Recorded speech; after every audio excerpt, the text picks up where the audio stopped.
Oh, yan yung dalawang ibon ko pa, oh. Yan, nagpapalit sa akin ng, ng stress. Kaya ako nag-alaga ng mga ganyan para maalis ang stress. Ganyan. Yan ang nagigising sa akin sa umaga. At pag ako nakaupo dito ay naglalaro yan.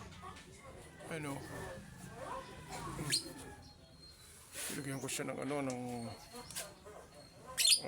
laruan niya, pasukan na tubo. Oh. Galing yan, ya. Pumasok na. Lalaro na sila.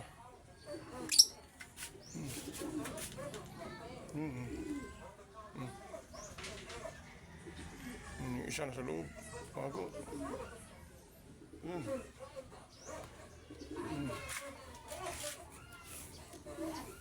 Hindi pa nangingitlog eh. Mga bata pa.